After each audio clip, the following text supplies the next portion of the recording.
हम आपको अरुणाचल प्रदेश से अपनी एक बहुत ही स्पेशल ग्राउंड रिपोर्ट दिखाएंगे, जहां चीन के बढ़ते खतरे के बाद भारतीय सेना ने वहां अपनी तैनाती और निगरानी दोनों जबरदस्त तरीके से बढ़ा दी है।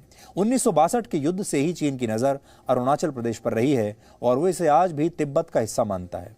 आशंका है कि अब लद्दाख के बाद चीन अपनी अगली चाल अरुणाचल में चल सकता है। भारतीय सेना ने इस खतरे से निपटने के लिए क्या क्या तैयारियां शुरू कर दी हैं, आपको पहले वो बताते हैं।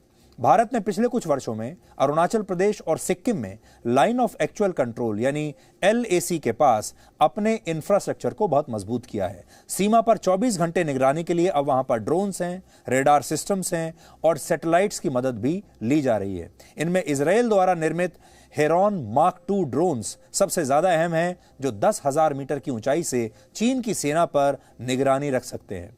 अरुणाचल प्रदेश में LAC के पास सबसे बड़ा शहर है तवांग, जिस पर चीन की हमेशा से नजर रही है। 62 के युद्ध में चीन ने इस शहर पर कब्जा कर लिया था, लेकिन बाद में उसकी सेना वापस लौट गई थी। यानी ये इलाका भारत के लिए बहुत अहम है और इसीलिए यहाँ कई नए रास्ते और अब सुरंगें बनाई जा रही हैं, ताकि युद्ध की परिस्थितियों में सीमा पर सेना की पहुंच को आसान बनाया जा सके। इसके लिए भारतीय सेना के फॉरवर्ड ऑपरेटिंग बेस भी वहां पर बनाए गए हैं और भारत की तैयारियों का अंदाजा आप इस बात से लगा सकते हैं कि रफाल की जो दूसरी स्क्वाड्रन है, सेकंड स्क्वाड्रन को पश्चिम बंगाल के हसीमारा एयरफोर्स बेस पर तैनात किया गया है, जहां से अरुणाचल प्रदेश की दूरी ज्यादा नहीं है। इसके अलावा सेना द्वारा एक नया आर्टिफिशियल इंटेलिजेंस सिस्टम भी तैयार किया गया है, जिससे LAC के करीब आने वाले चीन के सैनिकों के चेहरे की पहचान भी की जा सकेगी। लद्दाख से अरुणाचल प्रदेश तक LAC की कुल लंबाई जो चीन के साथ है हमारी, वो है 3,488 किलोमीटर, जिसमें 1,126 किलोमीटर लंबी सीमा अरुणाचल प्रदेश से लगती है। यानी लद्दाख की तरह ही अरुणाचल प्रदेश में भी बहुत सारी चुनौतियां हैं। आज आपको उसी क्षेत्र से हमारी ये स्पेशल रिपोर्ट देखनी चाहिए।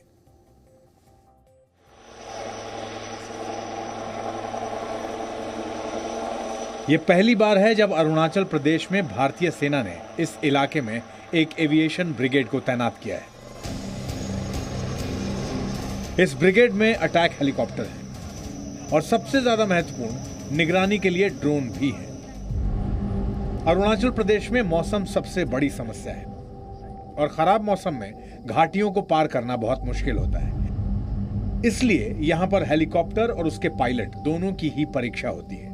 तेजी से हमला करने के लिए अटैक हेलीकॉप्टर काम आते हैं। असम के मिसामारी में भारतीय सेना का सबसे बड़ा एविएशन बेस है, जहां से दिन रात ये सभी लाइन ऑफ कंट्रोल की तरफ उड़ान भरते रहते हैं। आपको ये जानकर अच्छा लगेगा कि यहाँ मोर्चा संभालने के लिए स्वदेशी अटैक हेलीकॉप्टर रुद्र तैनात है और दुश्मन के टैंक या किसी बड़े फौजी ठिकाने को तबाह करने के लिए बहुत कारगर है। WSI की खासियत ये है कि इसका बहुत ही state of the art weapon system है। तो being a helicopter it is weaponised और इसके मैनूवर्स बहुत स्ट्रॉन्ग होते हैं। इस इलाके पर नजर रखने में सबसे अहम role Heron Mark 1 UAV drone का है। ये वो एयरक्राफ्ट है जो कि अपने पावरफुल इंजन की वजह से 30,000 फीट के ऑल्टीट्यूड पे क्लाइंब कर उसके बाद आपको जहां भी आप हैं वहां से 20 किलोमीटर से 30 kilometre deep inside the territory ये आपको कवरेज देता है। एंड मोस्ट इम्पॉर्टेंट, एक टैक्टिकल बैटल एरिया कमांडर के लिए वो है कि वो अपनी फोर्सेस एक जगह से दूसरी जगह स्विच कर सकता है जब उनके पास एक आई इन द स्काई होगा। जहाँ पर बैठे हैं वहाँ से 200 से 250 किलोमीटर दूर तक ये एयरक्राफ्ट फ्लाई कर वहाँ की वीडियो कवरेज हमें direct real time video coverage दे सकता है। जैसे जैसे आप अरुणाचल प्रदेश में ऊंचाई की तरफ बढ़ना शुरू करते हैं तो पता चलता है कि यहाँ की चुनौतियां और क्या क्या हैं। पहले तवांग तक पहुंचने का केवल एक रास्ता था, लेकिन कुछ साल पहले तवांग के लिए एक और रास्ता तैयार कर लिया गया है। तीसरे रास्ते पर काम चल रहा है। ज्यादा रास्ते होने से कभी भी सप्लाई लाइन कटने का खतरा नहीं होता, लेकिन सबसे ज्यादा कारगर है टनल्स, जो ऊंचे दर्रों को पार करने का समय कम करती हैं और कोहरे या बारिश के दौरान भी सड़कें चालू रहती हैं।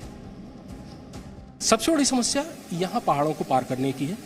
बारिश बहुत ज़्यादा होती है और कोहरा बहुत ज़्यादा होता है। इसकी वजह से सैनिक कॉन्वॉयज को जाने में बहुत दिक्कत होती है, बहुत टाइम लगता है। कई टनलें बनाई जा रही हैं। इस समय हम नेचीफू सुरंग में हैं। ये 7 किलोमीटर का एक स्ट्रेच है जो कि पहाड़ के ऊपर था और जिसमें कि बहुत ज़्यादा फॉग होता है उसको ख़त्म करेगी ये टनल, और उससे 7 किलोमीटर का रास्ता तो बचेगा ही, समय में 1 घंटे के लगभग की बचत होगी। और उसके अलावा बारिश या फॉग की वजह से कभी भी सैनिक कॉन्वॉयज का आवागमन ठप नहीं होगा। तवांग और उसके आगे एलएसी तक पहुंचने के रास्ते बेहतर किए जा रहे हैं, और सबसे बड़ा काम यहाँ पर टनल्स बनाई जा रही हैं पहाड़ों को काटकर। इस टनल की ज़रूरत इसलिए है क्योंकि ये बहुत ही फॉग प्रोन एरिया है, यहाँ पे बहुत डेंस फॉग हो जाता है, तो उसकी वजह से विजिबिलिटी हमारी काफ़ी कम हो जाती है। तो ये 7 से 8 किलोमीटर का जो स्ट्रेच होता है थोड़ा रिस्की हो जाता है। तो जब ये टनल कंस्ट्रक्ट होगी तो हमारा स्ट्रेच भी कम होगा, हमारा टाइम भी बचेगा और काफ़ी बेनिफिट होगा। जून जुलाई तक आप मान सकते हैं नेक्स्ट ईयर ये हो जाएगा कंप्लीट। हमारी टीम भारतीय सेना की एक डिवीजन के हेडक्वार्टर में भी पहुंची, जहां सैनिक युद्ध अभ्यास करते हैं। इलाका पहाड़ी है, इसलिए यहाँ तैनात जवानों को पहाड़ों पर चढ़ना, उतरना और वहाँ लड़ना सीखना बहुत ज़रूरी है। ये यहाँ की लड़ाई का एक सबसे ज़रूरी हुनर है। लेकिन घाटियों, घने जंगलों और पहाड़ों के इस इलाके में दुश्मन की हरकतों पर नज़र रखना, उसकी खबर समय से अपने सैनिकों तक पहुँचाना और दूर दराज की घाटियों में तैनात सैनिकों को रसद और साजो सामान पहुँचाना भी उतना ही ज़रूरी है। तैयारियाँ उस तरफ भी चल रही हैं। खासतौर पर पिछले साल इन तैयारियों में बहुत तेजी लाई गई है, दुश्मन की निगरानी के लिए भी और अपने सैनिकों तक खबर और साजो सामान पहुंचाने के लिए भी।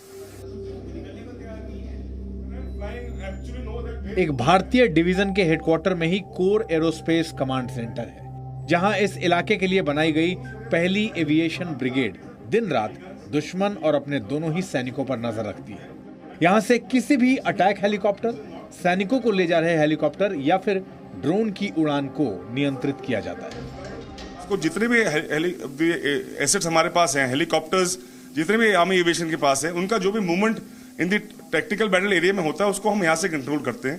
क्लोज सिनर्जी मेंटेन करते हैं एयरफोर्स के साथ, जिसके अंदर वो अपनी मूवमेंट हमको बताते हैं और हम उनको अपनी मूवमेंट बताते हैं, ताकि हर समय हमें मालूम पड़े कि हमारे जो एरियल एसेट्स हैं वो कहाँ पे फ्लाई कर रहे हैं। लड़ाई के दौरान जब हम अपने ऑपरेशंस कैरी आउट करें, हमारे जितने भी एसेट्स आगे डिप्लॉयड हैं, arty guns, AD guns, fighters, helicopters, attack हेप्टर्स, वो सारे एक से के साथ हम लोग इस्तेमाल में ला सके।